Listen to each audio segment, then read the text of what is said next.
2 મહિના જૂની છેડતીનો હિસાબ બંદૂકની ગોળીએ. પાંડેસરા ગીતાનગરમાં અવધેશ પાંડે રજનીકાંત પર તાક્યું નિશાન, હવામાં 2 રાઉન્ડ ફાયરિંગ, આરોપી ફરાર. તેરેનામ રોડ ગીતાનગરમાં સાંજના સમયે 2 રાઉન્ડ ફાયરિંગથી સનસનાટી. સુરતના પાંડેસરાના પ્રખ્યાત અને હંમેશા વ્યસ્ત રહેતા તેરેનામ રોડ પર આવેલી ગીતાનગર સોસાયટીમાં ફાયરિંગની ઘટના ઘટી હતી. આજે સાંજના સમયે જ્યારે લોકો પોતાની દૈનિક પ્રવૃત્તિઓમાં વ્યસ્ત હતા ત્યારે અચાનક જ ગોળીબારનો તીવ્ર અવાજોથી સમગ્ર પંથક ધણધણી ઉઠ્યો હતો. એક પછી એક 2 રાઉન્ડ ફાયરિંગ હવામાં થતાં જ સોસાયટીના રહીશોમાં ભારે ફફડાટ ફેલાઈ ગયો હતો.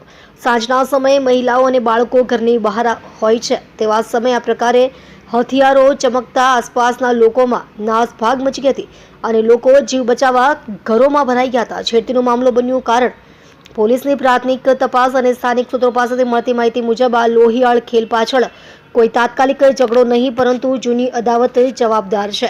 આશરે 2 મહિના પહેલા આ જ વિસ્તારમાં એક યુવતીની છેડતીની ઘટના બની હતી. આ છેડતી બાબતે ગીતાનગરમાં રહેતા અવધેશ પાંડે અને રજનીકાંત શર્મા નામના 2 પક્ષો વચ્ચે ભારે વિવાદ અને મનદુખ ચાલતું હતું. બંને પક્ષો અવારનવાર એકબીજાને જોઈ લેવાની ધમકીઓ આપતા હતા. આ જ છેડતીની જૂની અદાવતનો બદલો લેવા અને કાયમી દરાર રાખવાના ઈરાદાથી આજે આ ઘટનાને અંજામ આપવામાં આવ્યો હતો. ડરાવવાના ઈરાદે તમંચો કાઢ્યો. આજે સાંજે વિવાદે ઉગ્ર સ્વરૂપ ધારણ કર્યું હતું. આરોપી અવધેશ પાંડે ગીતાનગર સોસાયટીમાં રજનીકાંત શર્માના ઘર પાસે પહોંચ્યો હતો. રજનીકાંતને જોતા જ અવધેશ ઉશ્કેરાઈ ગયો હતો અને તેને જાનથી મારી નાખવાની તેમજ આ વિસ્તારમાં પોતાનો વટ પાડવાના ઈરાદે ગેરકાયદેસર હથિયાર કાઢ્યું હતું. રજનીકાંત શર્મા નામના યુવકને ડરાવવા અને ધમકાવવાના સ્પષ્ટ ઈરાદાથી અવધેશ પાંડે હવામાં 2 રાઉન્ડ ફાયરિંગ કર્યું હતું. ગોળીબાર કર્યા બાદ આરોપી હથિયાર લહેરાવતો ત્યાંથી ફરાર થઈ ગયો હતો, જેનાથી આ વિસ્તારમાં ભયનો માહોલ વધુ ઘેરો બન્યો હતો. પોલીસનો મોટો કાફલો ઘટના સ્થળે દોડ્યો. ભીડભાડવાળા અને સંવેદનશીલ ગણાતા પાંડેસરા વિસ્તારમાં ફાયરિંગની ઘટના બનતા જ પોલીસ તંત્ર દોડતું થઈ ગયું હતું. ઘટનાની જાણ થતાં જ પાંડેસરા પોલીસ સ્ટેશનના ઉચ્ચ અધિકારીઓ સહિતનો મોટો કાફલો તાત્કાલિક ઘટના સ્થળે દોડી ગયો હતો. પોલીસે સોસાયટીના નાકાબંધી કરી હતી અને આ ઉપરાંત આસપાસના સીસીટીવી ફૂટેજ પણ તપાસવામાં આવી રહ્યા છે, જેથી કોઈ આરોપી કઈ દિશામાં ભાગ્યો છે તેની ચોક્કસ માહિતી મળી શકે. તમે જોઈ રહ્યા છો DNY ન્યૂઝ ચેનલ રમન કૌરની સાથે.